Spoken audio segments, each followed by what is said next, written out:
ನಡೆಸಿರುವಂತಹ ಹೋರಾಟ ಕನ್ನಡ ಚಳವಳಿ ನಾಗೇಶ್ ಅವರು ಏನು ತನ್ನ ಸರ್ಕಾರಿ ನೌಕರಿಗೆ ರಾಜೀನಾಮೆಯನ್ನು ಕೊಟ್ಟು ಕನ್ನಡಿಗರ ಒಂದು ಕಾರ್ಮಿಕರ ಶೋಷಿತರ ನೊಂದವರ ಬಾಳಿಗೆ ಒಂದು ಆಶಕ್ತನಾಗಬೇಕು ಅಂತ ಹೇಳ್ಬಿಟ್ಟು ತನ್ನ ಸರ್ಕಾರಿ ನೌಕರಿಗೆ ಆ ಸರ್ಕಾರಿ ನೌಕರಿ ಸಿಗೋದೇ ಬಹಳ ಕಷ್ಟ.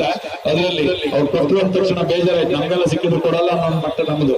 ಆದ್ರೆ ಅದನ್ನು ಕೂಡ ಲೆಕ್ಕಿಸದೆ ಅದನ್ನ ರಾಜೀನಾಮೆ ಕೊಟ್ಟುಬಿಟ್ಟು ಈ ಒಂದು ಹೋರಾಟಕ್ಕೆ ಧುಮುಕಿ ಹಲವಾರು ಕನ್ನಡ ಪರ ಹೋರಾಟಗಳನ್ನು ಮಾಡಿ ಕರ್ನಾಟಕ ರಾಜ್ಯದಿಂದ ತನ್ನದೇ ಆದಂತಹ ಒಂದು ಛಾಪನ್ನು ಮೂಡಿಸಿ ಈ ಹಂತದಲ್ಲಿ ಕನ್ನಡಿಗರಿಗೆ ಉದ್ಯೋಗ ಸಿಕ್ಕಬೇಕು, ಸಿಕ್ಕಿದ್ರೆ ಏನು ಬೇಕಾದರೂ ಸಾಧಿಸ್ತಾರೆ ನಮ್ಮ ಕನ್ನಡಿಗರು ಅನ್ನೋ ಒಂದು ನಿಟ್ಟಿನಲ್ಲಿ ಈ ಡಾಕ್ಟರ್ ಸರೋಜಿನಿ ಮಹೇಶ್ವರ ವರದಿ ಜಾರಿಗೆ ತರಬೇಕು ಅಂತ ಹೇಳ್ಬಿಟ್ಟು ಮೌಲ್ಯ ವೃತ್ತದಲ್ಲಿ ಈ ಏನು ಅನಿರ್ದಿಷ್ಟವಾದ ಧರಣಿ ಸತ್ಯಾಗ್ರಹವನ್ನು ಮಾಡ್ತಾ ಇದ್ದಾರೆ.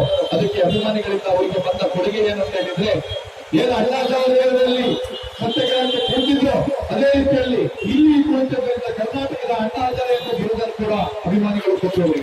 ಕನ್ನಡ ಚಳವಳಿ ನಾಗೇಶ್ ಮತ್ತು ಏನು ಅಣ್ಣಾಚಾರ್ಯ ಬಿರುದನ್ನು ಕೊಟ್ಟರು. ಅದರಲ್ಲೇ ಪ್ರತಿಯೊಂದು ಸಂಘಟನೆಗಳು 100ಕ್ಕೂ ಹೆಚ್ಚು ಸಂಘಟನೆಗಳು ನನಗೆ ಗೊತ್ತಿದ್ದಾಗೆ ಇಲ್ಲೇ ಬಂದ್ಬಿಟ್ಟು ಅವರಿಗೆ ಪ್ರತಿದಿನ ಒಂದೊಂದು ಬಿರುದನ್ನು ಕೊಡ್ತಾ ಇದ್ದಾರೆ. ಆ ಬಿರುದು ಅಷ್ಟು ಹೇಳಲಿಕ್ಕಾಗಲ್ಲ, ನನಗೆ ಕಷ್ಟ ಆಗ್ತದೆ. ಹಾಗಾಗಿ